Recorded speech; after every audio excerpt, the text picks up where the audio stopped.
global happenings today. We communicate, we analyze global news. Stay tuned.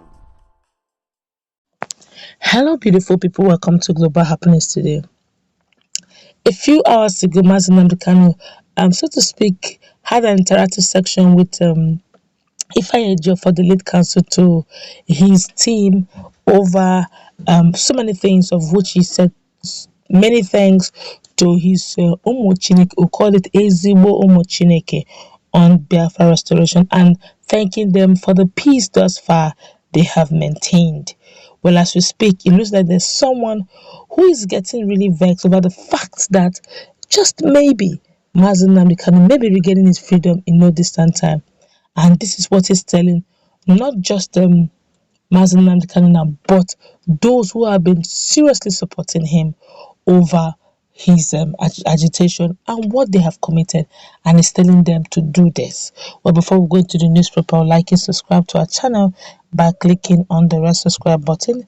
Beside it, you will see a bell notification icon. Please go ahead, click on it to get notified as soon as we update our channel on YouTube. Well, as we speak, Reverend Father Mbaka had appealed to his fellow priests to stop castigating him, that's Father Mbaka himself, for praying for blessing the indigenous people of Biafra leader over his travels. Well, a former deputy leader of the indigenous people of Biafra, Ipob, has called out Father Ejike Mbaka over his support for Nnamdi Kanu, leader of the indigenous people of Biafra.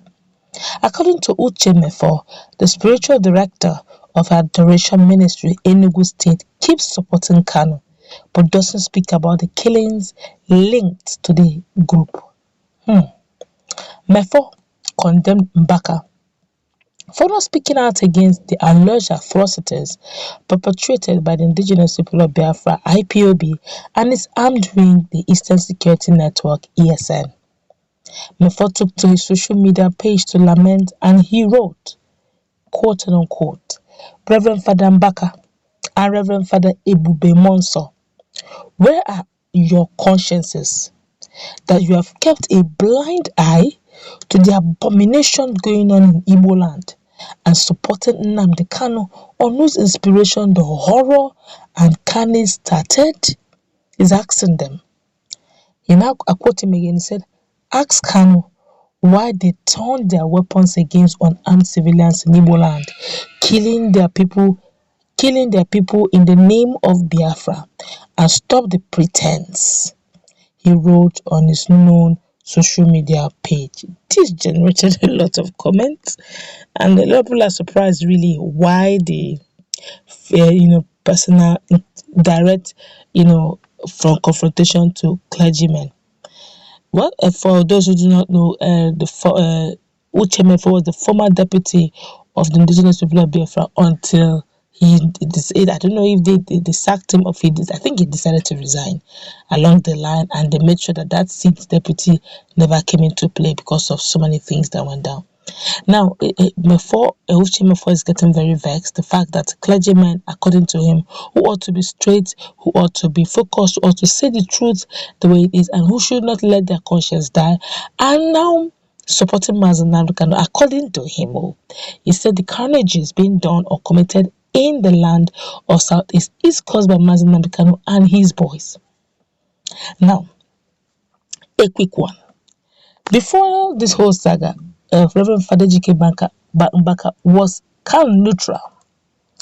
He neither supported Nnamdi Kanu openly, but rather he would rather say that they can go through the political leaders, Southeastern leaders, to achieve this. Instead of sidelining them, this can be achieved.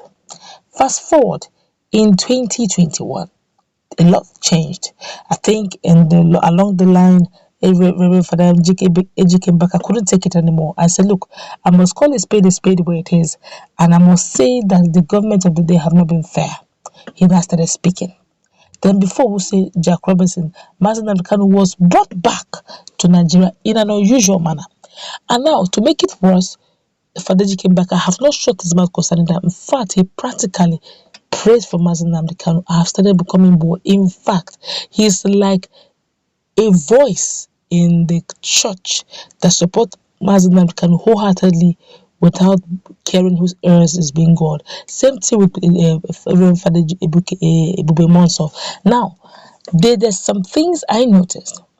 Father Ejike Ebube Munso noticed that Master Nnamdi Kanu have a strong, massive followership, such that while you may say, let there be peace, let there be that, whatever you are doing, it has to be wrapped around Master Nnamdi Kanu for there to be reasonable. So it was only logical for them to say, look, whatever this problem that has been happening in Southeast is, it's actually around and within Master Nnamdi Kanu. So if it's around him and it's within him, and he seemed to have, so to speak, the button, somebody will call it Momo button, to, make this whole thing to cease, then why don't you bring him into the picture?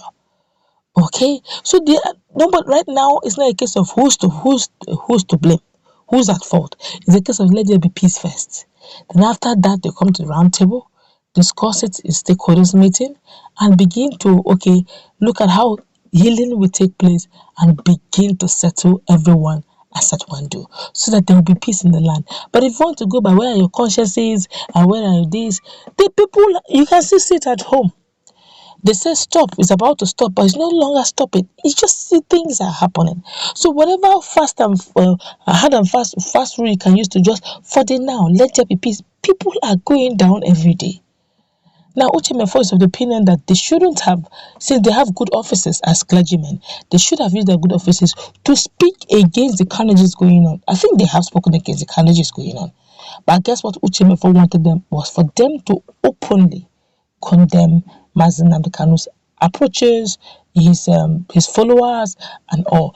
Now, if you notice, these are the two clergymen that have been there's still some though, but these ones have been very vocal about it. And they've been looking at the dynamics of the politics being played in Nigeria, and they realize that in some parts of the country, Nigeria, when this some sort of things happens in the north, they talk about amnesty. They talk about rehabilitation, like what happened to Boko Haram boys. They rehabilitated them despite the fact that there are some open, atrocious activities they did. But they gave them amnesty. So sometimes if you listen to Reverend Father Ebube Munso, he comes from that angle. If you want equity, if you want justice, if you want fairness, do it to all regions, so that when it happens in this region, everybody gathers their mouth and speak about it. But when you begin to play ethnicity card, even when other people are doing the same thing in a different dimension, nobody wants to condemn their own, since nobody's condemning his personal own. So to speak, you will now understand where Ebube Munso, Reverend Father Ebube Munso and Father Ejike Mbaka is coming from. But then again, from all indication, Uche Mefor wants it condemned. But if you condemn your people, with due respect, I hope you're also condemning the atrocious acts of those who have been bringing tears and bringing Nigerians to their knees. That's not going to wrap it up. You may have a contrary opinion.